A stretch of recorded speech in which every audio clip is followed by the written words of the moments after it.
Your conscience is societal, given to you by society. But your consciousness is natural. Your being, your energy, your life after death is going to be based on your consciousness, not on your conscience.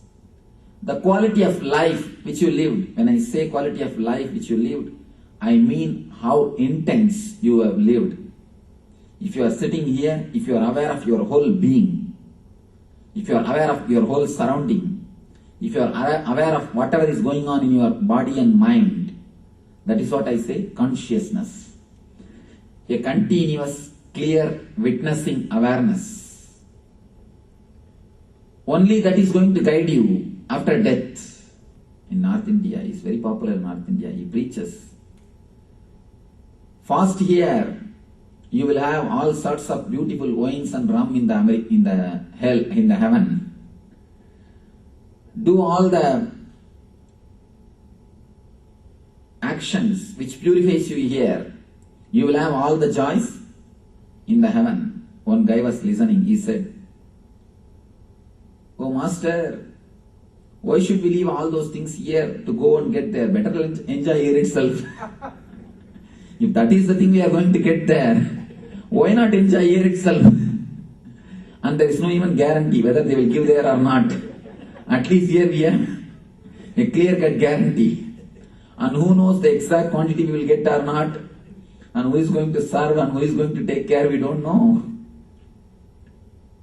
All your actions are not going to come with you. Whether you enjoyed or renounced is not going to matter once you leave this body. The moment you are out of this physical layer, all your actions will be forgotten. The saint or sinner, nothing is going to count. Only one thing will be counted. How much consciously, with awareness you lived. Of course, the thing is, the more you become aware and conscious of your body and mind, more it becomes under your control. Somebody asked me, can I become enlightened by controlling my sex? I said, enlightened people don't have sex, that is different. But don't think by controlling the sex you can become enlightened. Of course, I am not telling you go around.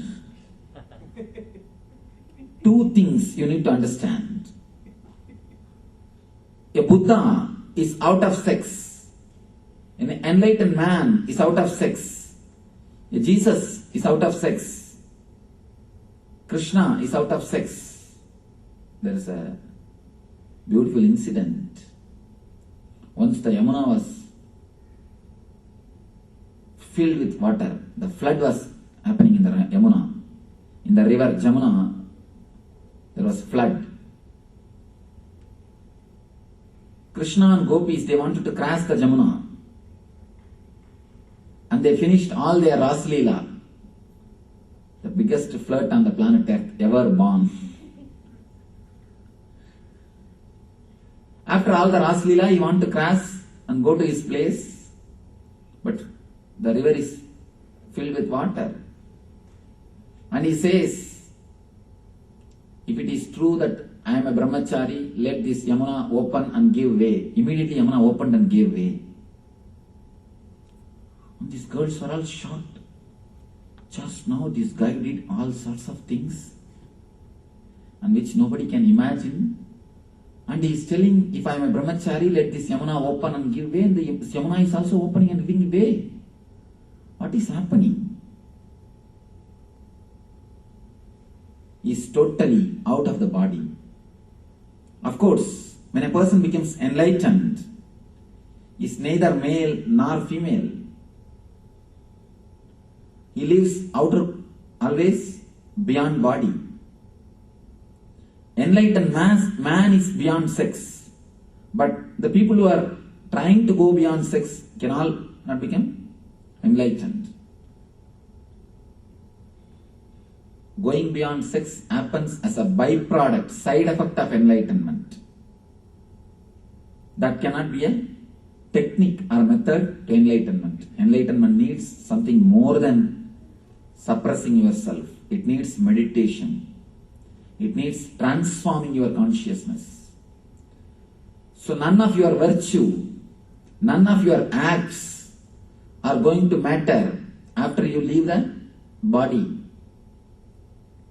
There is a small story. One day, there was a rishi in a forest. One day a guy came in the midnight. He asked the rishi, "Can I stay here just for tonight?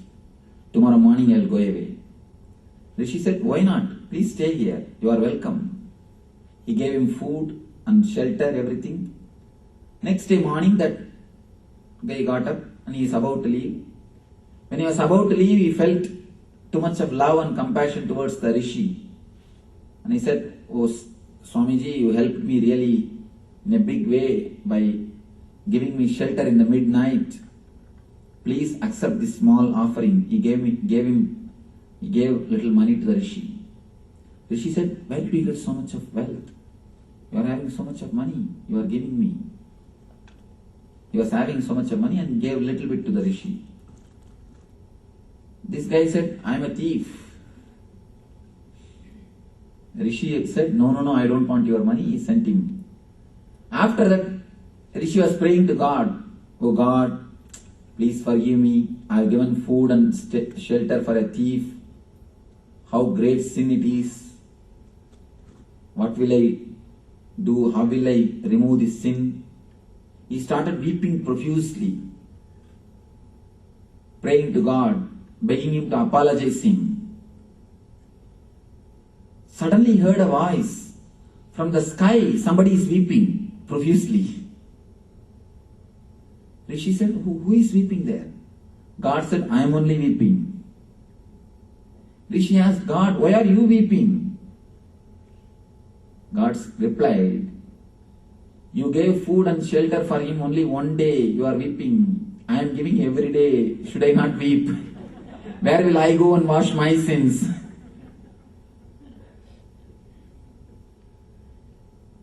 The real meaning of the story is,